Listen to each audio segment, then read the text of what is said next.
This Dean TV video was made possible in part by Islamic Relief, working together for a better world, and by Guidance Residential, the #1 Islamic home financer in the U.S.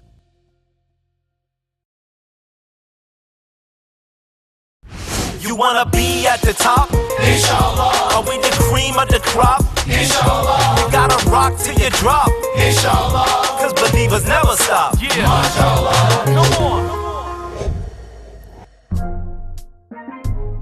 All right. Assalamu alaikum. This is Joshua Salaam with Dean TV and Native Dean, where you are always on, always live. I hope you can finish that statement. You know, if you've been watching Dean TV long enough, you should be able to finish that. And I'm here with a regular guest. This isn't the first time she's been on this show, but that's how special she is. We had to bring her back. Sister Ibtihaj Muhammad, how are you? I'm good. Assalamu alaikum. All right. So if you don't know who she is, she's like a professional athlete. And the reason why we're so inspired about her and why we bring her on is because Muslim sisters need to know that you can do this.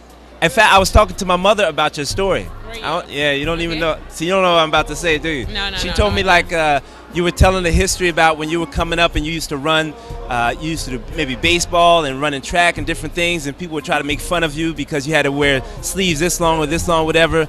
And then one day you were driving by and you saw through the high school, right? Yeah. And you saw this fencing outfit, and your mom was like, "Look, when you get to high school, do that because it has long sleeves and everything." And you came up and just started dominating. So tell us about that transition from maybe some of the other sports that you were good at into fencing. So in our family, we are, a family of athletes. We were encouraged from a really young age to be involved in sport. And it really wasn't a choice. You had to play a sport. So it was like, Mama made it. You had to do it. Really? I think my parents saw the benefit in playing sport, not just the physical benefit, but also the social benefit. They always knew where we were. You couldn't get lost. And also it was a way for you to, interact with your peers in a halal way. Right. So everybody played sports in our house. And for me, with the other sports, as you said, I would always have to change the uniform.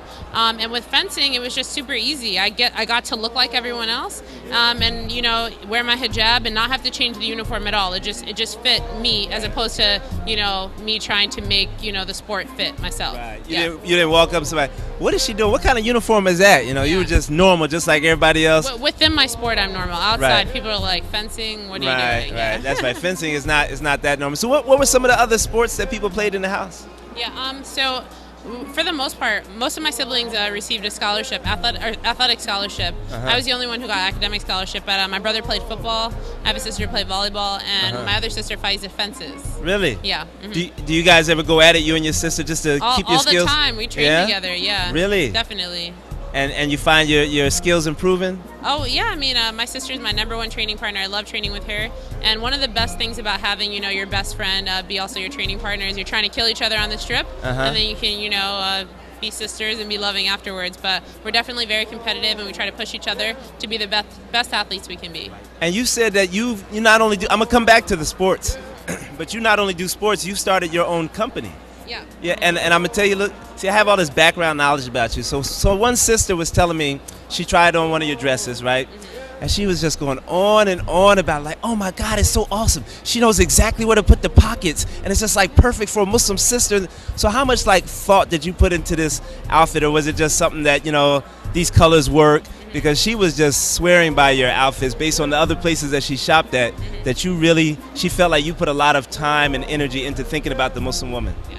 So, I mean, part of my frustration, I think I share, I speak for a lot of Muslim women within the United States, is we get frustrated with constantly, on this never-ending search of the perfect, modest dress, this long-sleeve maxi dress, which, almost in a sense like doesn't exist, not at an affordable price, where it's fashion-forward and also based here in the United States. So you're always paying these exorbitant fees shipping from Dubai or from Kuwait or wherever it's coming from. So, I was speaking with my siblings, and we thought, why not bring and fill that void in the U.S. market? There are a ton of different companies that do maybe provide long sleeve dresses. Are they fashion forward? I think that is it's objective. I don't think so. And for me, I felt like I wanted to bring, me and my sister's fashion sense, to the table. So if we wouldn't wear it, we, don't make it. So there's a lot of thought that goes into our designs. And, we're based in LA, so we fabric shop out there. And, it's a thought process behind it. We want to make Muslim women as comfortable as possible, adhering to their faith, and also be fashion forward and have it be affordable. Our number one thing is to keep our prices low, because I don't think that you should have to spend, a crazy amount of money to, be modest and be fashionable. I think that you should be able to get it done, on like an affordable amount. I'm sorry. Yeah. So if how do you keep prices low in LA? Yeah. You say you're based in LA? And based before in LA. we can go further, tell people where's the website that they can go to get one of these amazing outfits. Yeah. And I like what you say. If we're not going to wear it, we're not going to sell it. So something that you guys love is where do they go to get that? Okay, so our company is called Louella by Ibtihaj Muhammad, and you can find us at Louella, Louella shop shop.com. All right, all right. So now we got a little bit more time. Time's not over. This is Dean TV. We're always on.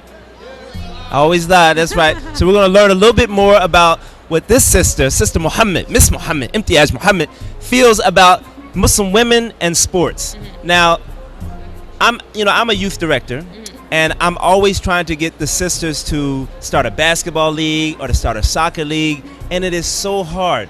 Either the parents don't support it because of, you guys shouldn't be running around and doing things in front of the brothers, and you could get hurt, and, this isn't what you need to be learning anyway. Do you find that it's hard for you to motivate sisters to get into sports, or is it easy? I think it's not just about the women. I think that it's a community problem.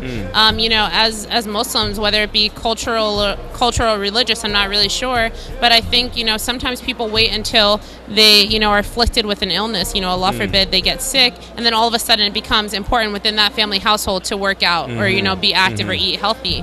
And instead of being, like reactive, I think we need to be proactive in a sense where it should be a part of your daily life to work out, whether that's taking your kids to the park, when it's nice outside on the weekend, or, going on a family walk, or putting your kids involved in sport. I know in our household, you didn't have a choice. Everybody played a sport. And literally everyone played a sport, and when that sport was done, you played another sport, and you just kept going, and all year you did something, and you had to keep those grades up, and that's another important thing to me. It's like a great way to teach your kids time management, instead of you going to school, coming home, kicking your feet up and eating chips. For me, every day I came home from school, I had to get my homework done because I had to go to practice, and we came home from practice, you had to eat your dinner, you had to go to bed, because you knew that if you didn't, that next day would be so difficult. So I think instead of trying to keep our kids in a box and pigeonholing them in a sense, I think we should, provide them with the necessary building blocks they need to be successful adults. And I think,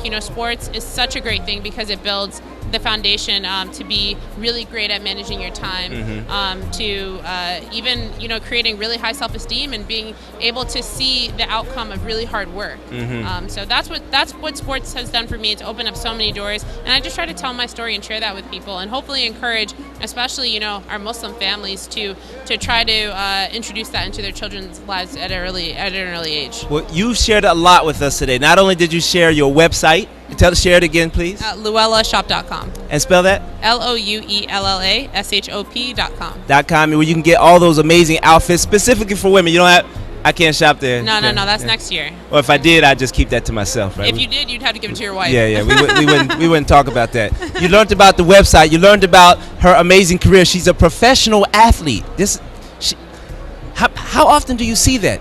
And you learned about parenting skills from her parents, because what they said was, keep your children involved in sports or something so that they don't get involved in wasting time and just playing video games and doing this and that. They got to come home, finish their homework, and then go exercise. Or for some people, they have to come home, do the homework, and then go to work and do a job to support the family. But you got to keep those youth busy and keep them out of trouble. So I appreciate all you've shared with us today. Thank Inshallah, you guys check her out. Inshallah, we're going to see her and her sister in the next Olympics. Inshallah. Yeah, let's root for them. Make dua for these sisters. And you know who'll be behind a mask.